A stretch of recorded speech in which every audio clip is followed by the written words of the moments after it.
Élu, ton âme est plus forte que tu ne le crois. Il y a des moments dans la vie où tout semble normal à l'extérieur, mais à l'intérieur, quelque chose ne suit plus. Tu continues tes journées, tu fais ce qu'il faut, tu avances comme tu peux. Mais au fond, il y a cette impression étrange, comme si tu n'étais pas totalement à ta place. Pas forcément malheureux, pas forcément perdu, mais pas complètement aligné non plus. Comme si une partie de toi regardait ta vie de loin, en silence. Et ce silence-là n'est pas vide. Il est lourd, il est plein de questions que tu n'arrives pas toujours à formuler. Pourquoi je ressens ça? Pourquoi j'ai l'impression d'être différent des autres? Pourquoi certaines choses me fatiguent plus vite que ça ne devrait? Et parfois, tu fais comme si de rien n'était. Parce que c'est plus simple. Parce que la vie continue. Parce qu'il faut avancer. Mais la vérité, c'est que ce ressenti ne disparaît pas. Il revient, sous des formes différentes, dans les moments calmes, dans les nuits silencieuses, dans les pensées qui ne demandent pas la permission d'arriver. Et si tu es ici, maintenant, ce n'est pas un hasard de curiosité. C'est peut-être parce qu'une partie de toi cherche une compréhension plus profonde.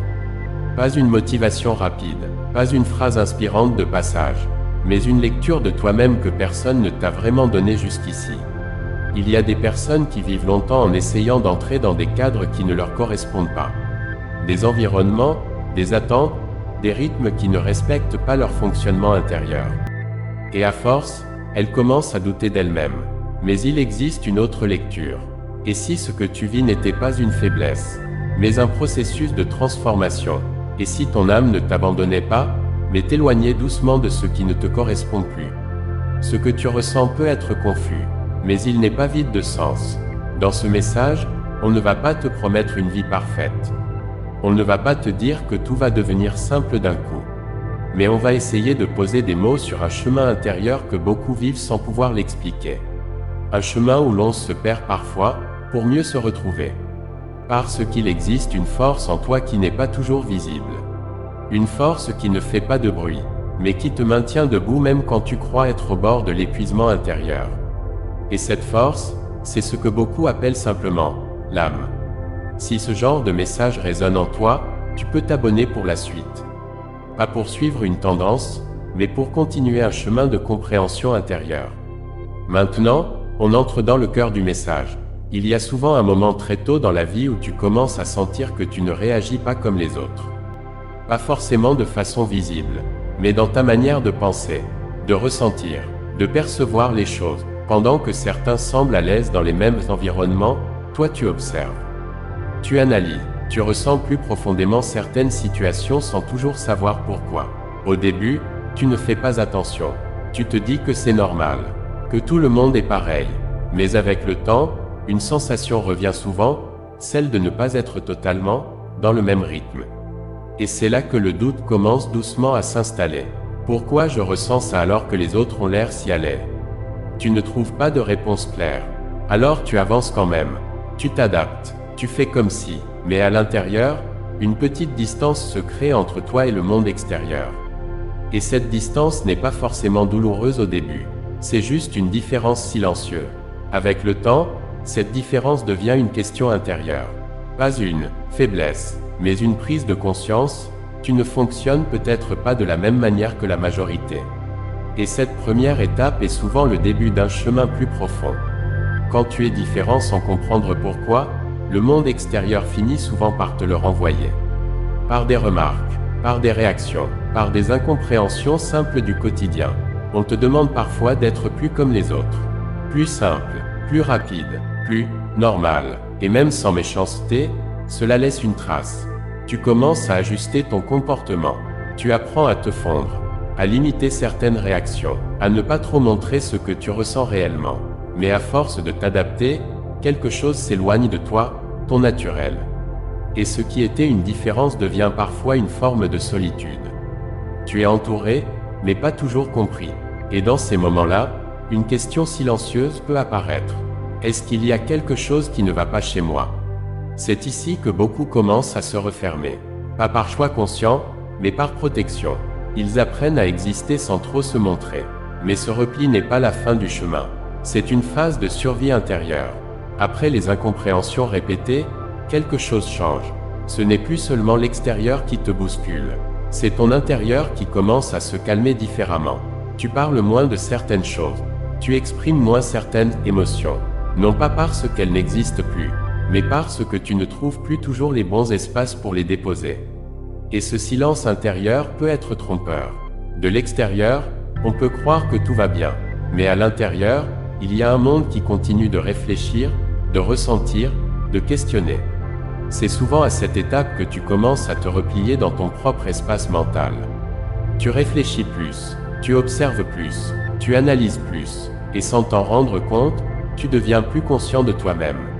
Ce silence n'est pas une absence, c'est une accumulation invisible, et dans ce calme apparent, quelque chose commence à se construire lentement, une conscience plus profonde de ta propre vie intérieure. Il arrive un moment où tu as l'impression que rien n'avance vraiment. Tu fais des efforts, tu essaies de comprendre, tu ajustes certaines choses dans ta vie, mais malgré tout, quelque chose reste figé, comme si tu tournais en rond dans une situation invisible. Ce blocage n'est pas toujours extérieur. Parfois, tout semble normal autour de toi, mais intérieurement, tu ressens une stagnation difficile à expliquer. Tu te poses plus de questions que d'habitude. Tu cherches des réponses dans les mêmes pensées, sans vraiment en trouver de nouvelles. Et ce sentiment peut devenir frustrant.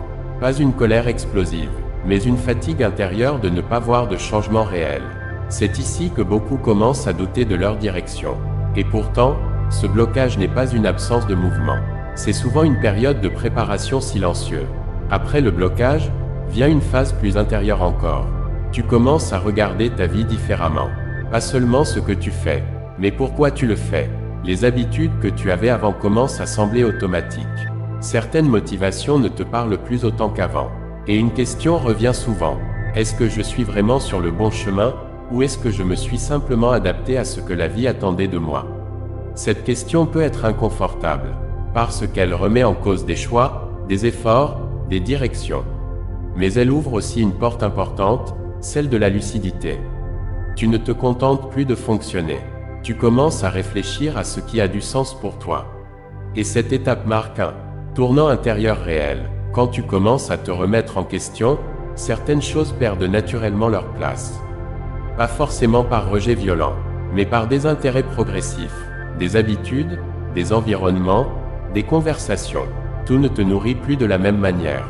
Tu n'as pas forcément décidé de changer radicalement, mais quelque chose en toi commence à filtrer.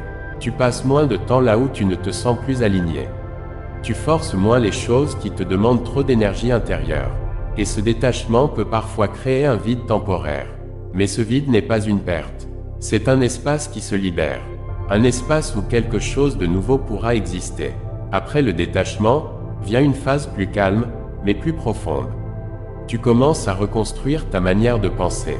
Pas en changeant tout d'un coup, mais en réorganisant lentement ce que tu acceptes en toi. Tu deviens plus attentif à tes pensées, plus conscient de ce qui t'influence, plus sélectif dans ce que tu laisses entrer dans ton esprit. Ce n'est pas une transformation visible immédiatement, mais intérieurement, quelque chose se stabilise. Tu ne cherches plus seulement à réagir à la vie, tu commences à la comprendre différemment. Et cette reconstruction est fragile au début, mais elle est réelle. À un moment donné, sans bruit, sans annonce, quelque chose change. Les choses que tu ne comprenais pas avant commencent à devenir plus lisibles. Pas parce que tout devient simple, mais parce que ton regard a évolué. Tu ne te vois plus comme quelqu'un de cassé ou en retard. Tu commences à percevoir ton propre chemin avec plus de recul. Certaines expériences prennent du sens après coup. Certaines périodes difficiles ne ressemblent plus à des erreurs, mais à des étapes. Et cette clarté ne vient pas de l'extérieur. Elle vient du fait que tu as traversé suffisamment de confusion pour apprendre à regarder autrement. C'est une phase subtile. Tu ne deviens pas une autre personne. Tu deviens plus toi-même, sans effort excessif. Tes choix commencent à refléter davantage ce que tu ressens profondément. Tu dis moins, oui, par obligation. Tu dis plus, oui, quand c'est juste pour toi. Il y a moins de lutte intérieure. Et même si tout n'est pas parfait autour de toi, à l'intérieur, quelque chose commence à s'aligner. Tu n'as plus besoin de te forcer à être quelqu'un d'autre. Ce que tu deviens ici n'est pas spectaculaire aux yeux du monde. Mais intérieurement, c'est un changement profond. Tu n'es plus dans la survie émotionnelle permanente. Tu n'es plus dans la confusion constante. Tu es dans une forme de présence plus stable. Tu comprends que ton parcours n'était pas une erreur. Chaque étape, même les plus difficiles, a participé à te construire. Et ce que tu appelais faiblesse, était souvent une sensibilité plus fine que la moyenne. Une perception différente de la vie. Tu comprends maintenant que ce que tu ressentais depuis le début n'était pas un hasard. Ce sentiment d'être différent, ces périodes de doute, ces phases de silence. Tout cela formait un processus plus large. Un processus de transformation intérieure. Et au cœur de tout cela, il y avait quelque chose qui ne t'a jamais quitté, une force silencieuse. Pas une force bruyante, pas une force visible, mais une force stable, profonde, constante. Ton âme n'a pas été faible. Elle a traversé des phases de construction. Et aujourd'hui, tu regardes peut-être ta vie avec un peu plus de recul, un peu plus de compréhension. Tu n'es pas en retard. Tu n'es pas perdu. Tu es en train de devenir quelqu'un de plus aligné avec ce que tu es réellement. Si ce message t'a parlé, tu peux t'abonner et continuer ce chemin avec nous. Cher élu, Dieu t'aime, il a fait de toi son enfant. À très vite pour des nouvelles vidéos.